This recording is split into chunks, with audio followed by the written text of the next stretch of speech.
Cena de festas rockabilly na capital ganham força. Veja São Paulo, maio de 2015. Barbearias com estilo vintage crescem em São Paulo. Veja São Paulo, julho de 2015. O que os programas de anos atrás tratavam como uma tribo urbana ou como encontros para relembrar a cena, agora é um estilo de vida em alta e que continua vivo e atual. Entrevistamos 5 personalidades da cena rockabilly que nos ajudaram a descrever a história do movimento e como ela está refletida na cultura popular atualmente. Não é isso. Não é isso que eu quero, não. Não é milkshake! Dá milkshake!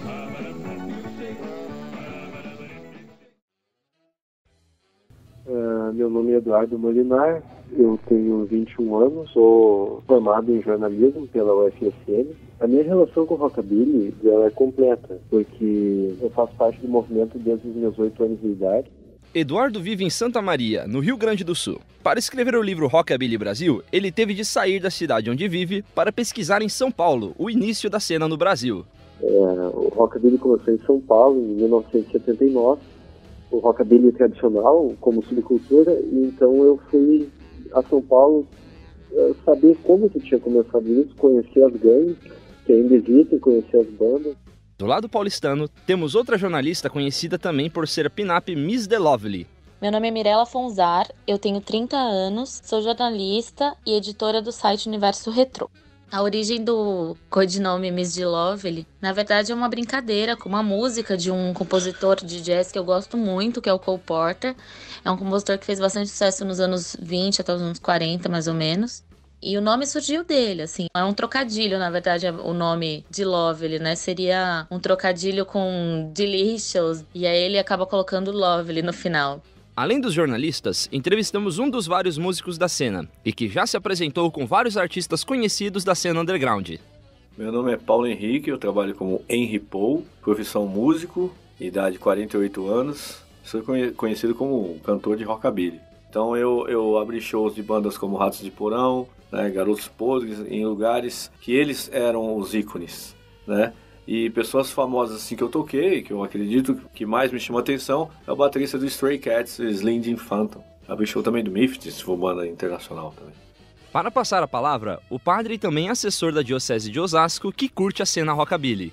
Bem, meu nome é Emerson Pedroso Borgonov, hoje eu sou sacerdote, sou padre, mas antes até de optar por ser assim sacerdote, eu fui rockabilly, mas digo assim que o rockabilly nunca deixa de ser, sou rockabilly. Voltando ao lado gaúcho, temos a designer de moda Angelina Pires, conhecida por ser a pin-up Angie Honeyburst. Meu nome é Angelina, tenho 27 anos, eu sou estudante de psicologia, gosto muito de música, assim, Angie, as pessoas sempre me chamavam, assim, Angie e tal, até pela música dos Stones, aí ficou Angie, né, porque meu nome é Angelina, e o Honeyburst vem porque meu instrumento musical preferido é guitarra, nome de uma cor da Gibson, das Paul. 1, 2, 3 o'clock, 4 o'clock, rock. 5, 6, 7 o'clock, 8 o'clock, rock. 9, 10, 11 o'clock, 12 o'clock, rock. We're gonna rock around the clock tonight. Put your glad rags on. Apesar de muitas pessoas vincularem o início do movimento a Elvis Presley, o real ponto de partida do rockabilly começa com a música Rock Around the Clock, de Bill Haley, lançada em 1954. Foi ele quem popularizou o gênero na época, vendendo milhares de cópias do seu trabalho. Chuck Berry foi o nome que uniu a rebeldia e selvageria em seu trabalho, e que fez com que os jovens se identificassem com a sua música. Em 1955, ele estourou com o single Maybelline, que vendeu vários discos.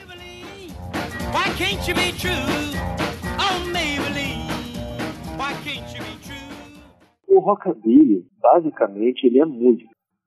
É uma junção do rhythm and blues, do rock and roll dos negros, com a música caipira dos brancos, o que é chamado hillbilly, que é a música country de raiz. Isso seria o rockabilly, é o som que o Elvis começou a fazer na Sun Records, tocando That's Alright Mama, Blue Moon of Kentucky, Good Rockin' Tonight. Essas são músicas de rockabilly. Well, I heard the news, that's good to rockin' tonight. Well, I heard the news, that's good to rockin' tonight. A Sun Records foi a gravadora responsável na década por unir o quarteto milionário em Memphis, Tennessee. Os 4 grandes cantores, Elvis Presley, Johnny Cash, Carl Perkins e Jerry Lee Lewis. Open up, honey, it's your lover boy, me that's knocking. Why don't you listen to me, sugar, all the cats at the high school rocking? Honey, get your bopping. Com a popularidade de Elvis, todos os outros cantores da época começaram a gravar lá. E com o slogan "Nós gravamos de tudo, em qualquer hora e em qualquer lugar", a gravadora se tornou uma máquina de hits. O rockabilly sempre foi assim, aquela coisa dos caipiras, do pessoal rebelde, o pessoal delinquente. As letras falavam muito, quando não era de amor, que no normal, né, romântico, falavam de problemas sociais, né? Por exemplo, Não Pise no Meu Sapato de Camurça Azul, né, da música Blue Suede Shoes. Eles falam isso aí, faça o que quiser, mas não pise no meu sapato de camurça azul. Ou seja, o cara que era sulista, ele demorava muito para ter uma coisa que ele gostasse muito. Aí quando ele tinha, ele agarrava com unhas e dentes, né?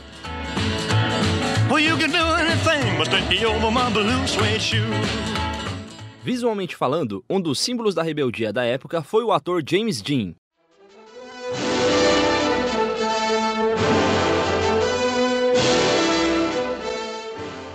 Considerado pela crítica o maior talento de Hollywood, sua beleza e atitude ajudaram a definir a juventude pós-guerra. A rebeldia dos anos 50 eram os jovens que queriam parece uma certa independência quanto àquele formalismo americano, aquela coisa muito formal, né? Então os jovens vieram assim, aquela jaqueta de couro, aquela coisa assim, parecia bastante rebelde para a época.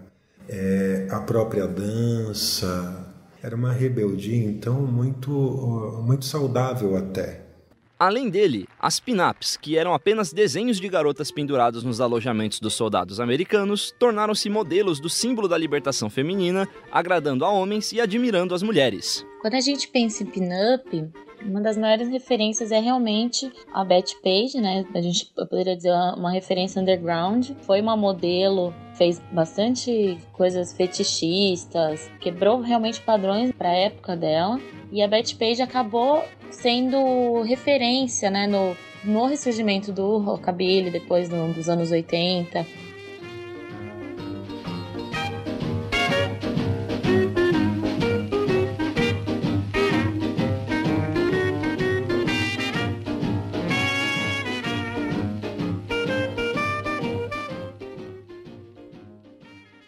As mulheres que participavam do rockabilly desde sempre, assim, na origem mesmo, sempre foram mais ousadas e contestadoras, bem à frente do tempo, né? Não aceitava aquela posição da mulher que, ficava submissa, bela, recatada e do lar, né? Que veio toda essa questão que começou a tomar proporções bem mais fortes.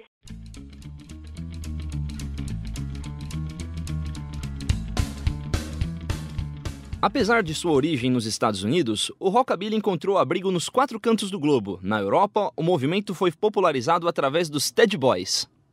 Ao passar do tempo, você vê, por exemplo, no final dos anos 50, anos 60, você já vê os Ted Boys, mas com um visual totalmente diferente. É um visual que tem o topete, mas é um topete mais exagerado do que o próprio topete americano.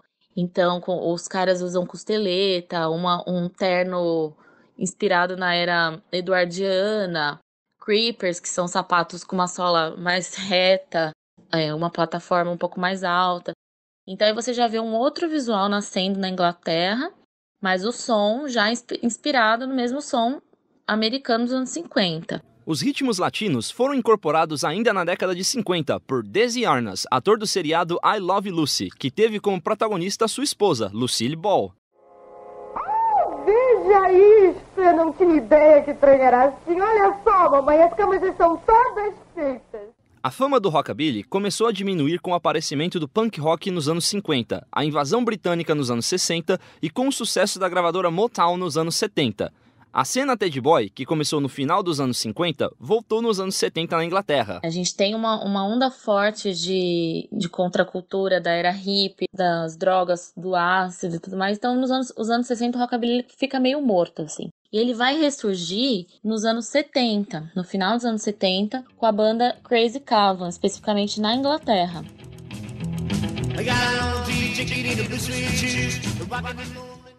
Em paralelo, no começo dos anos 80, os Americanos, que vêm com os Stray Cats. É uma das bandas mais famosas pelo seu revival do rockabilly dos anos 80. Só que com os Stray Cats já vem uma outra estética, uma estética de jaqueta de couro, um pouco mais rocker, com os cabelos um pouco mais exagerados também, bem anos 80.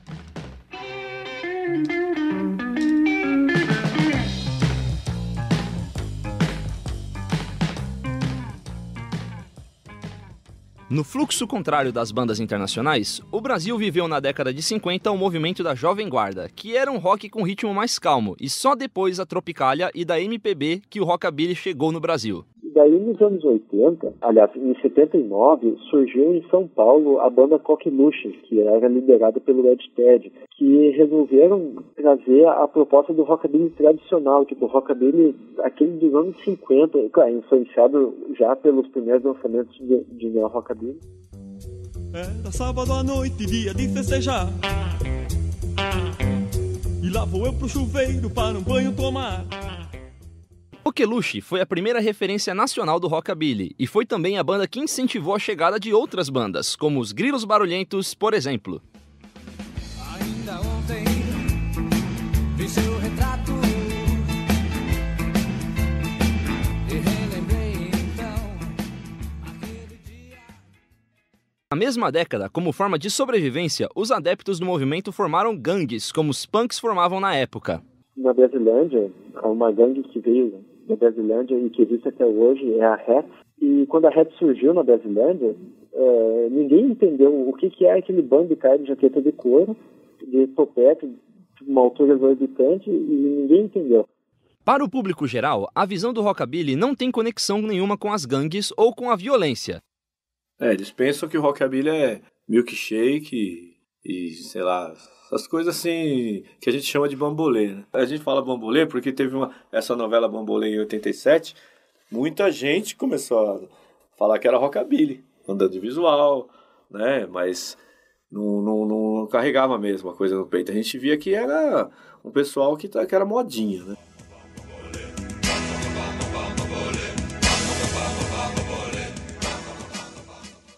O rockabilly, ele traz um estilo para hoje que está na vida dele. E isso é rebeldia.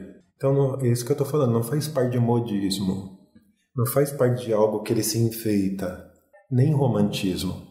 É um estilo de vida que ele traz para hoje. E isso é rebeldia. O filme Grease, nos tempos da brilhantina, foi responsável por tornar o estilo mais caricato e influenciou até a Rede Globo.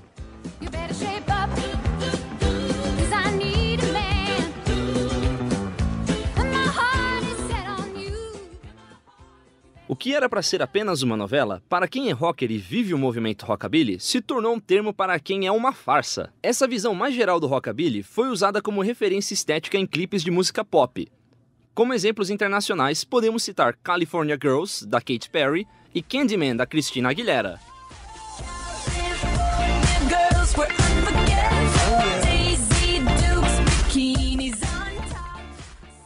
Mesmo estando fora da cena vintage, cantoras pop atuais também, por exemplo, Katy Perry, é uma pessoa que resgatou também muito para o mundo pop, né, para o mainstream. Ela resgatou essa estética pin-up. Para muitos adolescentes hoje em dia também acabam seguindo essa estética exatamente por essas cantoras pop terem popularizado esse visual. Christina Aguilera, Katy Perry.